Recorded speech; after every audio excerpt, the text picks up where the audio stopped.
Hello. I realised earlier that I'm terribly awkward when filming or recording myself, so I'll try and get comfortable with this by doing it as often as I can. But I wanted to show how I do a quick 15-minute face-to-face reading. Could be also a phone reading, video call reading.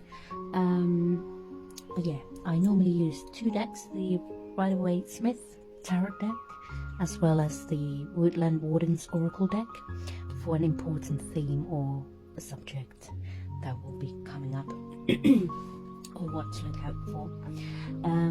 So first, obviously the deck is already shuffled, then we spread it on the table,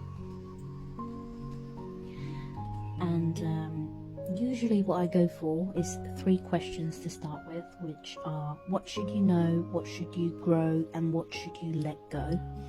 So we pick the first card with the question, what should you know? And we got the Empress. I usually let the querent or client also shuffle the deck because I have a person-centered approach and I want to get them as involved as possible.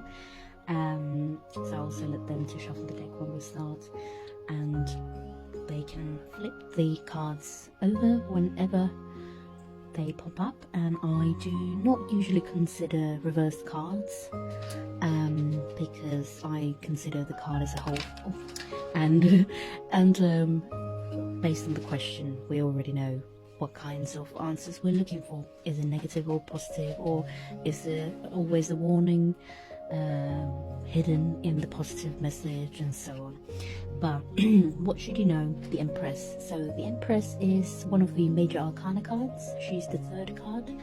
She's one of my favorite cards, and she represents high femininity, nature, birth, creation, creativity, inspiration, that kinds of things.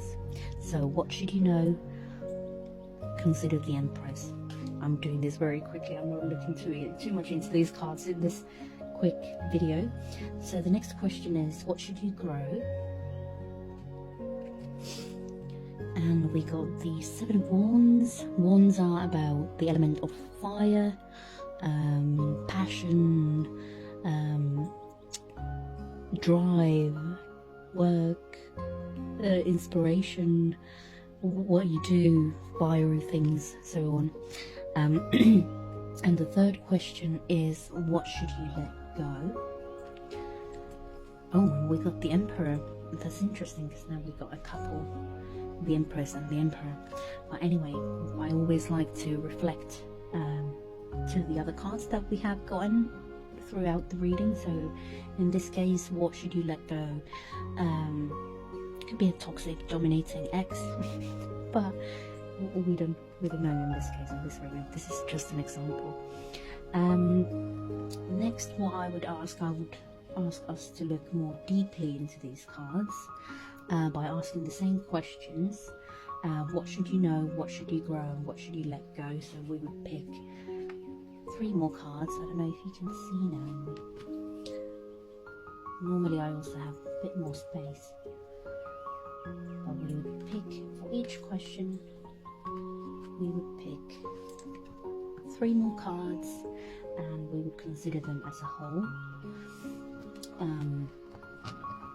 giving us some more details and subjects to talk about, and more insight to the cards and the matters. And then we would finally finish the reading by picking an oracle card. So we always get 6 cards at least in each reading. And let's pick an oracle card. We got the Chipmunk and Laurel, Success. And we would then read from this booklet what is the message of Chipmunk and Laurel and Success, and how we would also consider how it relates to your overall reading. Quite often it really does. And we would keep the cards on the table, and at the end of the reading you are able to take pictures of the cards so that you can reflect back on them, and maybe look online if you can find something more that I haven't said during the reading, something relevant that might resonate with you. Also, it's nice to look back and consider what has been said, and because certain subjects or matters might not always make sense at the very moment, but then later on you might be like, oh, actually that makes sense now, differently. But yeah, that's how I conduct a quick 15-minute reading, either on phone or face-to-face on events or at the Faerie Shop in Eastbourne. So thank you for watching.